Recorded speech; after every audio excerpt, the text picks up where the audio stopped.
ہائے ہائے دھوئیں نکل رہے ہیں ان کے کانوں سے, کلیریفیکیشن دیتے پھر رہے ہیں. اور دیکھیں میں بول رہا ہوں تو وہ سارے اپنے اپنی حدیثیں تلاش کر رہے ہیں, پھر بھی حدیث کو نہیں لبی انہوں نے, موبائل کھول کے بیٹھے تھے اور تیاری کر کے آیا کرو.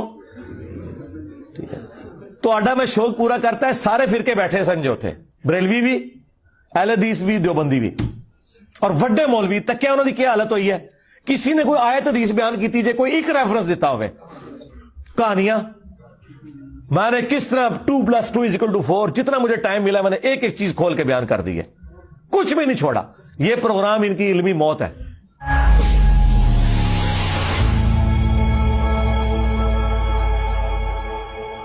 سب سے پہلے تو آیت تطہیر سورۃ الاحزاب کی آیت نمبر 33 ہے. اعوذ باللہ من الشیطان الرجیم, بسم اللہ الرحمن الرحیم. انما یرید اللہ لیذھب عنکم الرجس اہل البیت ویطہرکم تطہیرا. ایک دن نبی صلی اللہ علیہ وآلہ وسلم اپنے گھر سے اس حال میں برآمد ہوئے کہ آپ نے کالے رنگ کی مرکز چادر اوڑھی ہوئی تھی.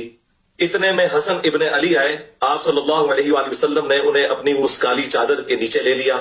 پھر سیدنا حسین ابن علی, پھر سیدہ فاطمہ, اور پھر سیدنا علی رضی اللہ عنہم اجمعین وعلیہم السلام اجمعین کو چادر کے نیچے لے کر یہی آیت پڑھی, انما یرید اللہ لیذھب عنکم الرجس اہل البیت ویطہرکم تطہیرا. سبحان اللہ. اے نبی گھر والوں صلی اللہ علیہ وآلہ وسلم وعلیہم السلام, اللہ تو صرف اتنا ہی چاہتا ہے کہ تم سے ہر طرح کی ناپاکی کو دور کر دے اور تمہیں خوب صاف ستھرا کر دے. اس کانٹیکسٹ میں پھر صحیح مسلم کے اندر حدیث ہے 6220, اور یہ حدیث تو کافی طویل ہے.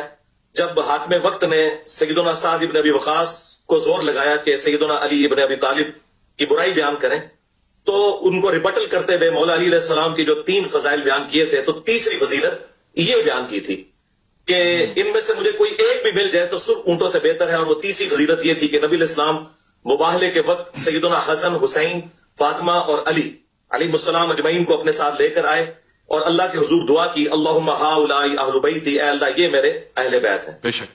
اور تیسری آیت مودت, جس کے حوالے سے کنٹروورسی سنی شیعہ میں پائی جاتی ہے, میں آج اس کو بھی انشاءاللہ ریزالو کر دوں گا. قل لا اسألکم علیہ اجرا الا المودۃ فی القربى, سورہ شورا کی آیت نمبر 23. اس کے حوالے سے صحیح بخاری میں ایک حدیث ہے, ابن عباس کا قول ہے, وہ اس آیت کی تفسیر یوں کرتے تھے کہ نبی علیہ السلام کے جو مخالفین ہیں انہیں کہا جا رہا ہے کہ نبی علیہ السلام کی قرابت داری کا خیال رکھو, لیکن جو تابع تھے نا سعید ابن جبیر, وہ اسے اہل البیت پہ فٹ کرتے تھے. اور میرے خیال میں دونوں یہ تفسیر درست ہیں. اگر اللہ تعالیٰ غیر مسلم رشتہ داروں سے کہہ رہے ہیں کہ نبی علم کے اہل البیت کے حکم میں تلاش کرو, یہ حدیث اس بات پر گواہ ہے کہ قل لا اسألکم علیہ اجرا الا المودۃ فی القربى کی تفسیر جو محبان اہل بیت نے بیان کی ہے وہ بالکل درست ہے. پھر غدیر قوم کی حدیث جو مسلم شریف میں اوپر تلے 4 حدیث ہیں 6225 سے لے کے 6228 تک, ان میں بھی نبی علیہ السلام نے قرآن اور اہل البیت کے ساتھ اس نے سلوک کرنے کا حکم دیا ہے. اور اس کے علاوہ بخاری مسلم میں حدیث ہے, نبی علیہ السلام سیدہ فاطمہ سلام اللہ علیہا کے خیمے میں داخل ہوئے اور فرمایا کہ وہ بچہ کدھر ہے چھوٹا.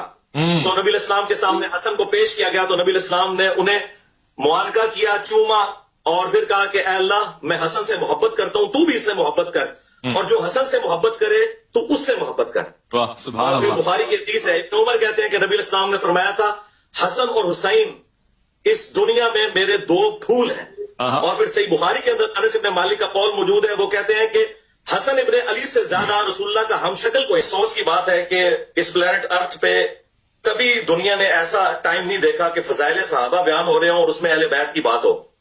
لیکن یہ اس امت کی بدبختی ہے کہ جب اہل بیت کا ذکر ہوتا ہے نا تو زیادہ ٹائم فضائل صحابہ پہ اور اس جسٹیفیکیشن پہ چلے جاتے ہیں. تو میں کہتا ہوں صدق رسول اللہ, یا رسول اللہ آپ نے سچ کہا تھا. یہ آپ نے ابو بکر کے بارے میں نہیں کہا تھا رضی اللہ تعالیٰ عنہ, نہ عمر کے بارے میں, نہ عثمان کے بارے میں, کہ میری امت میں عیسیٰ ابن مریم کی مثال مولا علی علیہ السلام والی ہے. کیونکہ حضور کو پتا تھا کہ یہ کام ڈالنا ہے چوتھے خلیفہ کے ساتھ ان لوگوں نے, تو چوتھے خلیفہ کی فضیلت کبھی بھی انہیں ہضم نہیں ہوگی. یہ بات حضور کو پتا تھی. مسند احمد میں حدیث ہے المجمع الکبیر طبرانی کے اندر اور مشکات کے اندر کہ علی تیری محبت میں غلوف کر کے جو ہے وہ گمراہ بھی ہوگا ایک فرقہ اور جہنم میں جائے گا, اور تجھ سے بغض رکھ کے بھی ہوگا. اب ہم نے محبت والے تو ہمیں ماشاءاللہ بچپن سے پڑھائے جاتے ہیں, یہ بغض والے کون سے؟ بغض والے وہ ہیں جو کہ محبت والوں کا رد کر رہے ہوتے ہیں. ان کے اندر پھر وہ اتنا غلوب آتا ہے کہ انہیں چیزیں ہضم نہیں ہوتی. جیسا کہ ان کو کہا تھا. صحیح. جب رسول اللہ صلی اللہ علیہ وسلم سے کہا گیا تو آپ نے فرمایا فاطمہ کیا تو یہ پسند نہیں کرتی کہ جس سے تیرا باپ محبت کرتا ہے تو بھی اس سے محبت کرے. یعنی اصل محور جو ہے وہ اللہ کا رسول ہے. یعنی اپنی بیٹی سے بھی کہا کہ میں بھی عائشہ سے محبت کرتا ہوں, لہذا تو دوسروں کی سفارشیں نہ لا, تو بھی اس سے محبت کر. صحیح. اب یہ جو بات کی صحیح بخاری میں جو مولانا صاحب نے حدیث پیش کی کہ نبی علیہ السلام سے جب پوچھا گیا سب سے بڑھ کر محبوب کون تھا, تو سب سے بڑھ کر محبوب بیوی سے بھی پوچھ لیں. سیدہ عائشہ کے بارے میں المستدرک بالحاکم کے اندر حدیث موجود ہے. اما عائشہ سے کسی نے پوچھا بتائیے کہ نبی علیہ السلام کو اپنے صحابہ میں سب سے بڑھ کر محبوب کون تھا, تو انہوں نے کہا کہ فاطمہ سلام اللہ علیہا. بخاری مسلم حدیث ہے فاطمہ میرے جگر کا ٹکڑا ہے. جب انسان کسی کی فضیلت بیان کرتا ہے نا تو اولاد کے بعد ہی اس کا ذکر کر رہا ہوتا ہے, یہ انڈرسٹوڈ ہوتا ہے. گھر والے پہلے نمبر پہ ہوتے ہیں.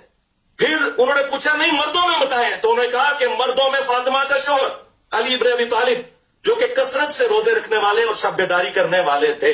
الحمدللہ یہ میری ماں نے بیان کیا ہے سلام اللہ علیہا. تو یہ سارے فضائل ہیں, لیکن ہمیں دیکھنا چاہیے کہ جب اہل البیت کی بات ہو تو ہم اسپیسیفکلی اپنی گفتگو کو اس میں رکھیں اور دوسری طرف نہ ہم چل پڑیں. وہ ہمیں ضرورت نہیں ہے. وہ فضائل صحابہ ماشاءاللہ پچھلے 1000 سال سے فضائل صحابہ کانفرنسز ہو رہی ہیں اور بڑا ذکر ہو چکا ہے اللہ کے فضل سے اس کے اوپر. اس وقت جو ہے اہل بیت کے حوالے سے کوشش ہے کریں کہ بھئی اہل بیت کے ساتھ جن لوگوں نے ظلم کیا, اہل بیت کے بارے میں تھا کہ میں تمہیں خوف دلاتا ہوں, میرے بعد ان کے ساتھ اس نے سلوک کرنا. غدیر کی حدیث میں تو اہل بیت کے حوالے سے ہمیں سینسٹیو ہونا چاہیے. یہ حدیث حضرت علی کے بارے میں ہے. اور آخری میں حدیث بیان کروں جس کی 32 اسناد موجود ہیں جامع ترمذی میں. جی. ایک تو ہے اللہ کا محبوب, جی. ایک ہے اللہ کے محبوب کا محبوب. جی. نبی علیہ السلام کے سامنے ایک بھونا ہوا پرندہ لایا گیا, اسے حدیث طائر کہتے ہیں. نبی علیہ السلام نے کہا اے اللہ میرے ساتھ اس شخص کو بھیج کے پرندہ کھانے کے لیے جو اس مخلوق میں سب سے بڑھ کر تجھے محبوب ہے. اللہ اکبر. تو سیدنا علی رضی اللہ تعالیٰ عنہ تشریف لے آئے اور پھر ساتھ بیٹھ کے بھنا ہوا پرندہ کھایا.